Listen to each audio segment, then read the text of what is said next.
जय माता की मित्रों, आज बात करते हैं शुक्र ग्रह के गोचर की। शुक्र ग्रह का गोचर कहाँ कहाँ शुभ फल देगा आपको, कहाँ कहाँ से वो गोचर करेगा तब शुभ फल देगा आपको। पहला भाव, दूसरा भाव, तीसरा, चौथा, पांचवा, आठवां, नौवां, 11वां और 12वां भाव। यहाँ लिख देता हूँ मैं, या फिर एक बार मिटा के दोबारा लिख देता हूँ क्योंकि वो दूर तक चला गया तो आपको समझ में नहीं आएगा। फिर पहला, दूसरा, तीसरा, चौथा, पांचवा, आठवां, नौवां, 11वां और 12वां भाव। कितने भाव हो गए? 4 4 8 1 9। मतलब शुक्र ऑलमोस्ट सब आदमियों के लिए मोस्ट प्रोबली 70% अच्छा है। आप देखिए 9 भावों में पहला, दूसरा, तीसरा, चौथा, पांचवा, आठवां, नौवां, 11वां, 12वां, तो कितने भाव हुए? 5 और 4 9। 9 भाव में तो ये शुभ गोचर ही है। इन 9 भावों में तो शुभ ही फल देगा आपको। इस जातिका के लिए कुंभ राशि है तो इनका शुभ गोचर शुक्र का यहाँ पे, यहाँ पे, यहाँ पे, यहाँ पे, यहाँ पे 5 भाव तक तो एकदम शुभ गोचर है। उसके बाद में 6 और 7 दो शुभ गोचर नहीं है। फिर 8 9, फिर 10वें भाव में शुभ गोचर नहीं है। 11वां 12वां शुभ गोचर। और इनका शुक्र इस समय 1/2/2021 को आपका यहाँ पे बैठा हुआ 12वें भाव में। अब हो सकता है आपकी राशि कर्क हो, आपकी राशि मीन हो, आपकी मेष हो, कुछ भी हो सकती है। उसके हिसाब से आप अपनी एक कुंडली बनाइए और प्रेजेंट समय में सब ग्रह को बैठाइए और कौन सा ग्रह कहाँ चल रहा है वो शुभ गोचर जो मैंने पहले बाकी के ग्रहों के बताए हैं, आज शुक्र के बारे में बता दिया। तो शुक्र के हिसाब से बाकी ग्रह देखिए आपका कौन सा भाव का शुभ गोचर कहाँ पे चल रहा है, उसके हिसाब से आप कंफर्म हो जाएंगे कि ये मेरा शुभ गोचर है या शुभ गोचर नहीं है। अगर नहीं है तो उसके भी आगे बहुत वेद है, बहुत कुछ है आगे। कि अगर आपका सपोज 6 हाउस में शुभ गोचर है, अशुभ गोचर है, शुभ गोचर नहीं है, क्योंकि 6ठे भाव में शुभ गोचर नहीं होता है शुक्र का, तो कोई जरूरी है आपको खराब फल देगा? नहीं देगा। उसके लिए फिर आपको नक्षत्रों में जाके देखना पड़ेगा, जो मैं पहले बता चुका हूँ। दशा महादशा देखिए कौन सी चल रही है। उसका इतना हो सकता है कि बाकी ग्रह आपको, बाकी चीजें, बाकी कुंडलियां, बाकी गोचर आपको सपोर्ट कर रहे हैं, केवल शुक्र का नहीं मिल रहा है, तो वो शुभ फल में आपकी थोड़ी कमी आ सकती है। बस इतना ही इफेक्ट होता है और कुछ नहीं होता। अब शुक्र का उस समय अगर शुभ गोचर हो तो वो जो शुभ फल है आपको, वो फिर 10% 20% और बढ़ जाएंगे और अच्छे फल देंगे आप। इतना ही अंतर है। अब ये 9 भाव में शुक्र का शुभ गोचर अच्छा फल देता है, लेकिन इनका भेद होता है। भेद कहाँ कहाँ से होगा? पहले भाव का 8वें भाव से, दूसरे भाव का 7वें भाव से, तीसरे भाव का पहले भाव से, चौथे भाव का 10वें भाव से और 5वें भाव का 9वें भाव से, 8वें भाव का 5वें भाव से और 9वें भाव का 11वें भाव से और 11वें भाव का तीसरे भाव से और 12वें का 6ठे से। समझ में आया होगा? अगर आपने पहले के मेरे वीडियो सुने होंगे तो आपको समझ में आया होगा कि वेद स्थान का मतलब क्या है। ये वेद स्थान है इन भावों के, इन शुभ गोचर के भावों के, ये वेद स्थान है। सपोज आपका शुभ गोचर शुक्र का यहां चल रहा है,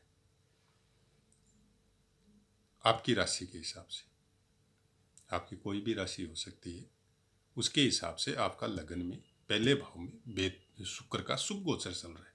लेकिन ये 8वें भाव में कोई ग्रह आ जाए तो शुक्र का भेद हो जाएगा।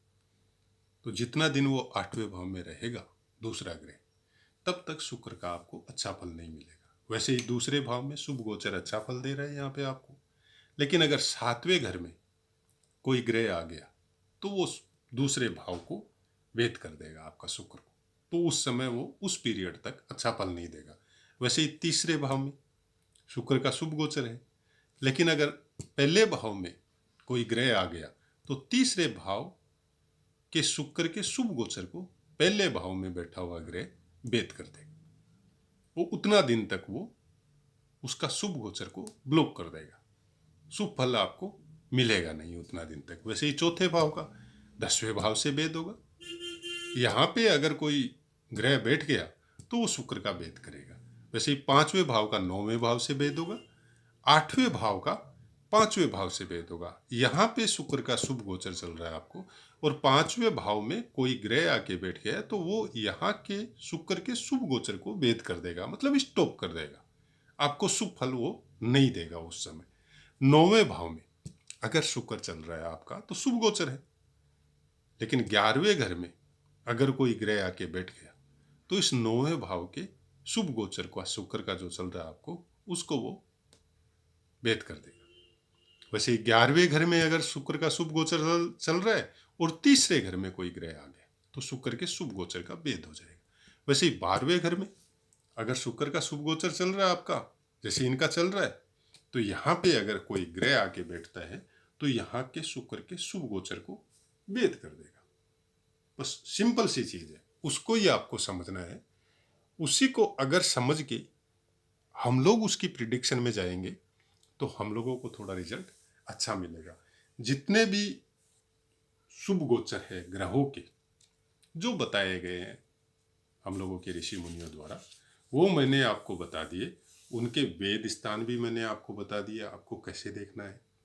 उसके अलावा मैं बार बार बोलता हूँ, आप सुने, सबके ऑडियो वीडियो सुने, लेकिन कोशिश करें अच्छी अच्छी किताबें जो अपने पास मंगवा के रखें और उसके बाद में उसको टेली करें अपने ऑडियो वीडियो से। जिस चैनल को भी आप लाइक कर रहे हैं, सुन रहे हैं, उसके द्वारा आपको क्या बताया जा रहा है और अपनी बुक्स में क्या लिखा हुआ है, उसके हिसाब से उसको आप जब कंपेयर करेंगे तो आपको समझ में आ जाएगा कि कहाँ से हम लोग अच्छी तरह से समझ सकते हैं और अच्छी तरह से समझा रहे हैं। कुछ चैनल बहुत ही अच्छे हैं, मैं ये नहीं बोल रहा आप मेरा चैनल ही सुने, नहीं। जो चैनल से सुन के आपको अपनी भाषा में अच्छा लग रहा है और उसका बताया हुआ आपकी किताबों के साथ भी टेली हो रहा है, उससे जुड़े रहें।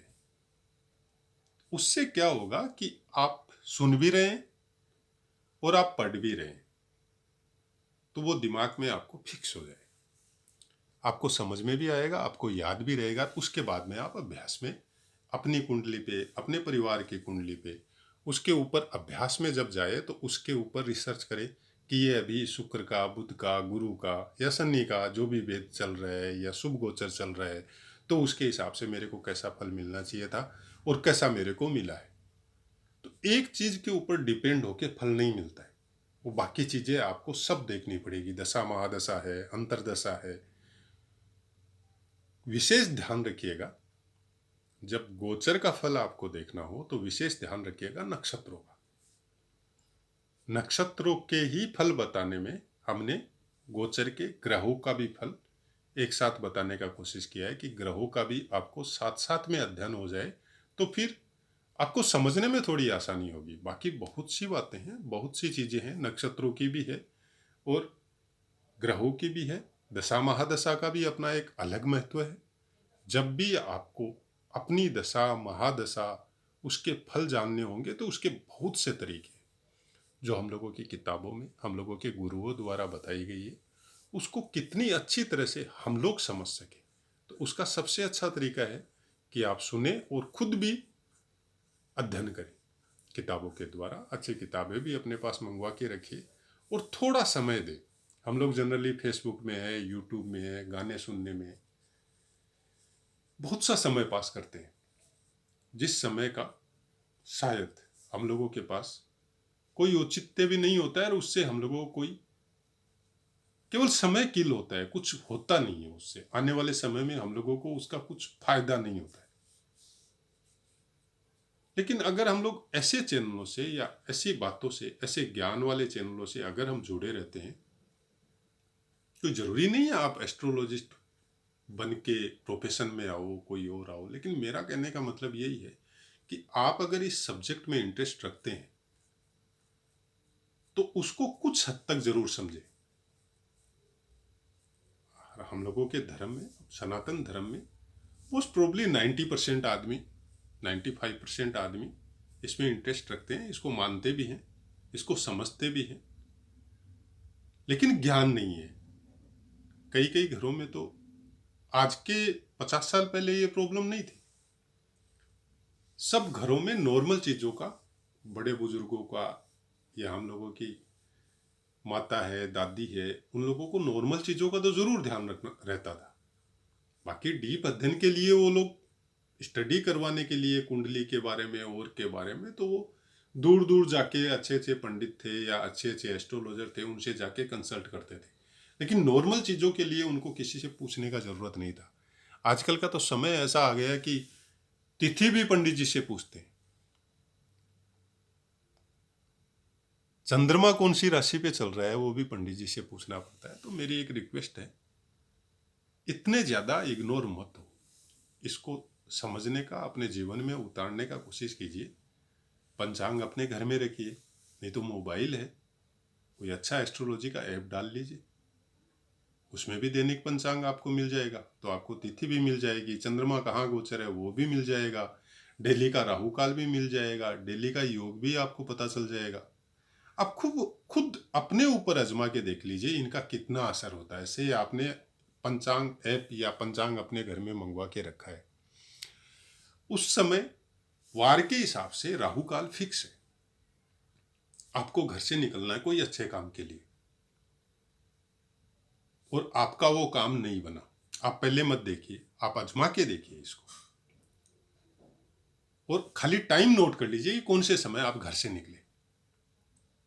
और उसके बाद में जब काम नहीं बने तो उस टाइम में जाके देखिए कि उस समय क्या चल रहा था, कहाँ तो चंद्रमा गोचर कर रहा था और कहाँ कौन सा योग गोचर कर रहा था। से राहु काल होगा, कोई और काल होगा, सब काल उसमें ऐप में भी आपको पता चल जाएगा और पंचांग में भी आपको पता चल जाएगा। और वही आप टाइम देख के चाहते हैं कोई काम के लिए, डेली पॉसिबल नहीं है, लेकिन कोई पर्टिकुलर कोई काम होता है तो उसमें अगर हम लोग अच्छे समय में निकलते हैं, ये अलग बात है कि हम लोगों का काम नहीं बना, वो एक अलग कारण था, लेकिन मन में संताप नहीं होता है। दृढ़ इच्छा शक्ति जो है आज नहीं कल बनेगा। मन में कोई फर्क या मन पे कोई दबाव या मेंटली डिप्रेस जैसा चीज आपको नहीं होगा। अच्छे समय में निकलते समय इस चीज का थोड़ा सा अध्ययन अपने ऊपर करें तो आप देखिएगा खुद आपको बहुत अच्छा रिजल्ट मिलेगा। तो ऐसा है मित्रों, आपको समझ में आया होगा। जय माता की।